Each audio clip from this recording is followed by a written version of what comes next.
Hello friends, आपका स्वागत है यूट्यूब चैनल हिंदी सागर एकेडमी पर। आप देख रहे हैं सीटेट हिंदी की क्लास। आज की इस वीडियो में हम महत्वपूर्ण पीवाईक्यू प्रश्नों को सॉल्व करेंगे, जो कि एग्ज़ाम की दृष्टि से बहुत महत्वपूर्ण है। तो वीडियो को अंत तक ज़रूर देखें। चलिए शुरू करते हैं आज की क्लास। प्रश्न नंबर 1 है, एक अध्यापिका लेखन सिखाने के लिए समाचार पत्र की एक रिपोर्ट का उपयोग करती है। यानी कि समाचार पत्र की एक रिपोर्ट का उपयोग करती है। इस प्रकार की सामग्री को क्या कहा जाएगा? ऑप्शन ए है अकादमिक सामग्री, ऑप्शन बी प्रामाणिक सामग्री, ऑप्शन सी प्राकृतिक सामग्री, ऑप्शन डी बाह्य सामग्री। ऑप्शन बी सही हो जाएगा, प्रामाणिक सामग्री। जैसे जब शिक्षक के कक्षा में समाचार पत्र हुआ, पत्रिका, विज्ञापन हुआ, रिपोर्ट पत्र आदि जैसे वास्तविक जीवन का सामग्री उपयोग करते हैं, तो उसे हम प्रामाणिक सामग्री या ऑथेंटिक मटेरियल कहते हैं। प्रश्न नंबर 2 है, स्वर शैली यानी लहजा किस में भिन्नता दर्शाता है? स्वर शैली लहजा किस में भिन्नता दर्शाता है? ऑप्शन ए है ध्वनि, ऑप्शन बी है अवयव, ऑप्शन सी है स्तर पिच, ऑप्शन डी है वायु। तो ऑप्शन सी सही हो जाएगा, स्तर पिच। स्वर शैली यानी कि लहजा, जिसे बोलते समय जैसे आवाज़ जब ऊंच नीच को दर्शाती है, उतार चढ़ाव को दर्शाती है, तो उसे स्तर पिच कहते हैं। प्रश्न नंबर 3, कक्षा में मातृभाषा का इस्तेमाल न करना किस विधि की चारित्रिक विशेषता है? ऑप्शन ए है प्रत्यक्ष, ऑप्शन बी द्विभाषिकता, ऑप्शन सी व्याकरणवाद, ऑप्शन डी कला समावेशित अधिगम। तो ऑप्शन ए सही हो जाएगा, प्रत्यक्ष। इसमें शिक्षक जो है सीधे लक्ष्य भाषा में ही पढ़ाते हैं। प्रश्न नंबर 4 है, निदानात्मक परीक्षण किनके लिए प्रयुक्त किए जाते हैं? निदानात्मक परीक्षण किनके लिए प्रयुक्त किए जाते हैं? ऑप्शन ए है उपचारात्मक योजना बनाने की दृष्टि से विद्यार्थियों की सीखने संबंधी कमियां ढूंढने के लिए, ऑप्शन बी है किसी विशिष्ट कार्यक्रम के लिए अभ्यर्थी की उपयुक्तता का आकलन करने के लिए, ऑप्शन सी काम या जॉब देने के लिए निपुणता संबंधी परीक्षण, ऑप्शन डी है विद्यार्थियों की योग्यताओं को जानने के लिए।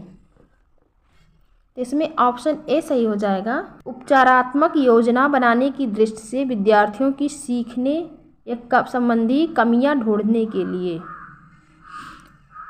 निदानात्मक परीक्षण जैसे यह जानने के लिए होती है कि बच्चा कहाँ गलती कर रहा है और उसे किस विषय में ज़्यादा मदद चाहिए।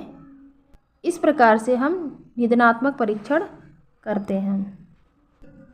प्रश्न नंबर 5 है, कक्षा अध्यापक का मुख्य उत्तरदायित्व क्या है? कक्षा अध्यापक का मुख्य उत्तरदायित्व क्या है?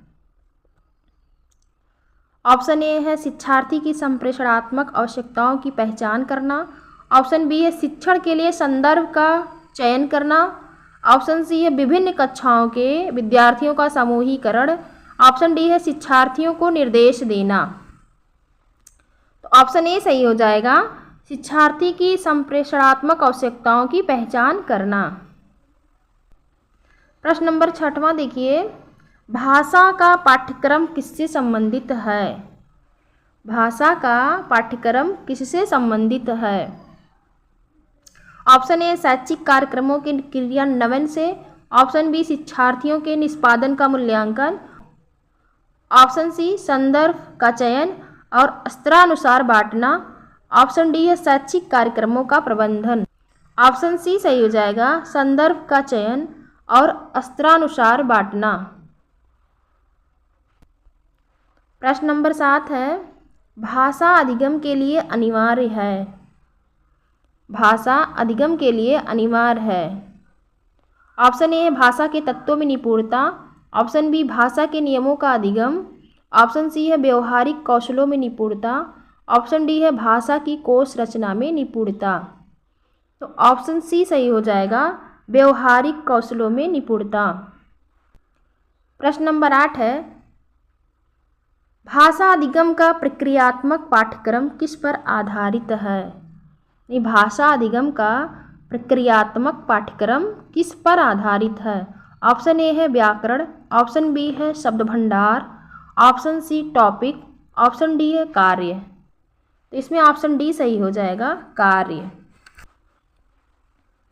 प्रक्रियात्मक पाठ्यक्रम मतलब भाषा सिखाने में जो कार्यों पर आधारित होता है, टास्क पर आधारित होता है। इसमें जो है अलग अलग गतिविधियां करते हुए भाषा सीखते हैं, जैसे संवाद करना हुआ, भूमिका निभाना यानी रोल प्ले, समस्या हल करना आदि होता है। यह तरीका जैसे करते हुए सीखने पर आधारित होता है। क्वेश्चन नंबर 9 है, स्थिति मूलक भाषा शिक्षण किस पर आधारित है? यानी स्थिति मूलक भाषा शिक्षण किस पर आधारित है? ऑप्शन ए है अभिकर्मीकरण, प्रोग्रामिंग, अभ्यास और उत्पादन। ऑप्शन बी तैयारी, प्रस्तुतिकरण और अभ्यास। ऑप्शन सी प्रस्तुतिकरण, अभ्यास और उत्पादन। ऑप्शन डी है तैयारी, प्रस्तुतिकरण और उत्पादन। ऑप्शन सी सही है, प्रस्तुतिकरण, अभ्यास और उत्पादन। स्थिति मूलक भाषा शिक्षण के जन्मदाता जो हैं वो ब्रिटिश के भाषाविद हेरोल्ड पामर व ए.एस. हार्नबी हैं। यह शिक्षण भाषा जैसे सिखाने की प्रक्रिया जो है 3 चरणों में होती है। प्रस्तुतिकरण मतलब नई भाषा को किसी स्थिति संदर्भ में प्रस्तुत करना होता है, और अभ्यास है विद्यार्थियों से अभ्यास कराना, और उत्पादन है यानी कि विद्यार्थियों से स्वतंत्र रूप से भाषा का प्रयोग करवाना।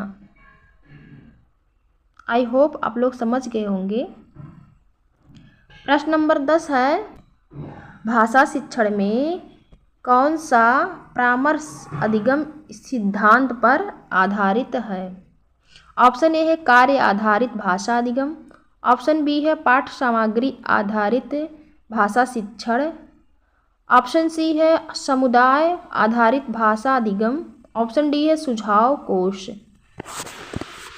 तो ऑप्शन बी सही हो जाएगा, पाठ्य सामग्री आधारित भाषा शिक्षण। प्रश्न नंबर 11 है, समूची पाठचर्या में भाषा का केंद्र बिंदु किस पर होना चाहिए? ऑप्शन ए सभी कक्षाओं में मुख्यतः भाषा शिक्षण। ऑप्शन बी सभी विषयों की मदद से भाषा शिक्षण। ऑप्शन सी विशेष सत्रों में भाषा शिक्षण। ऑप्शन डी पाठ्य सहगामी गतिविधियों के माध्यम से भाषा शिक्षण।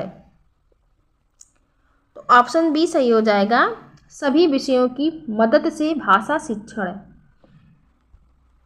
समूची पाठचर्या में भाषा का मतलब होता है कि भाषा केवल जैसे हिंदी अंग्रेजी की कक्षा तक ही ना सीमित रहे, बल्कि उसे सभी विषयों जैसे विज्ञान हुआ, गणित हुआ, सामाजिक विज्ञान हुआ आदि के माध्यम से भी भाषा का विकास मतलब हो।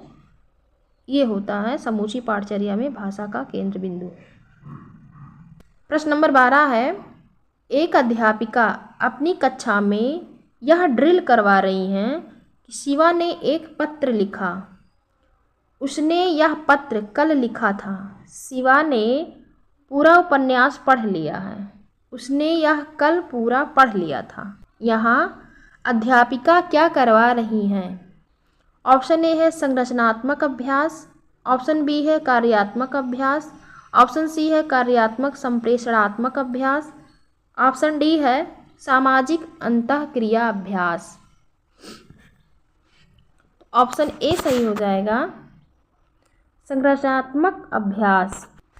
प्रश्न नंबर 13 है, विद्यार्थियों को कृतवाच्य से क्रमवाच्य बनाने में कठिनाई आ रही है। विद्यार्थियों की इस परेशानी को भांपते हुए अध्यापक कार्य संबंधित कुछ संकेत व प्रतिरूप बताती हैं। इस मदद के आधार पर विद्यार्थियों ने पूरे अनुच्छेद को कृतवाच्य से क्रमवाच्य में बदल दिया। यह किसका उदाहरण है? ऑप्शन ए है पियाजे का सिद्धांत, ऑप्शन बी क्रैसन का सिद्धांत, ऑप्शन सी ब्रूनर का सिद्धांत, ऑप्शन डी वाइगोत्स्की का सिद्धांत। तो ऑप्शन डी सही हो जाएगा, वाइगोत्स्की का सिद्धांत। प्रश्न नंबर 14 है, अध्यापिका विद्यार्थियों को कुछ संकेतों जैसे कहानी का शीर्षक, कहानी के पात्र, थीम, अंत और संदेश के आधार पर पूरी कहानी के लिए कहती हैं। यहाँ विद्यार्थी किस प्रकार की गतिविधि में शामिल हैं? ऑप्शन ए है संज्ञानात्मक रचनावाद, ऑप्शन बी है सामाजिक रचनावाद, ऑप्शन सी है व्यवहारवाद, ऑप्शन डी है संरचनावाद। ऑप्शन ए सही हो जाएगा, संज्ञानात्मक रचनावाद। इसमें जो है विद्यार्थी खुद सोच समझकर और रचनात्मक रूप से कहानी को पूरा करते हैं और यह पियाजे के सिद्धांत पर आधारित है। प्रश्न नंबर 15 है, सिद्धांतों को ध्यान में रखते हुए उन उपागमों की पहचान करें जो इन सिद्धांतों का अनुसरण करते हों। ए है बोली जा रही लिखित सामग्री की संरचना और व्याकरणिक विशेषताओं का प्रत्यक्ष रूप से शिक्षण। ऑप्शन बी में है सामाजिक और सांस्कृतिक संदर्भों से बोली जा रही और लिखित सामग्री का जुड़ाव बनाना। सी है ऐसे कार्य इकाइयों की योजना बनाना जिनका मुख्य केंद्र बिंदु समूची सामग्री के आधार पर कौशल विकसित करने पर हो। ऑप्शन ए है कार्य आधारित भाषा शिक्षण, ऑप्शन बी है पाठ्य सामग्री आधारित निर्देश, ऑप्शन सी है कोश विषयक उपागम, ऑप्शन डी है सहकारी भाषा अधिगम। तो इसमें ऑप्शन बी सही हो जाएगा, पाठ्य सामग्री आधारित निर्देश। यानी कि यह तीनों विशेषताएं जो है वो पाठ्य सामग्री आधारित निर्देश की है, जिसमें भाषा को विषय वस्तु के माध्यम से सिखाया जाता है। तो दोस्तों आज की क्लास में हमने महत्वपूर्ण प्रश्नों को समझ लिया है। अगर वीडियो आपको अच्छा लगे तो लाइक ज़रूर करें और सीटेट हिंदी की ऐसी ही क्लास के लिए चैनल को सब्सक्राइब करें। धन्यवाद। मिलते हैं नेक्स्ट वीडियो में।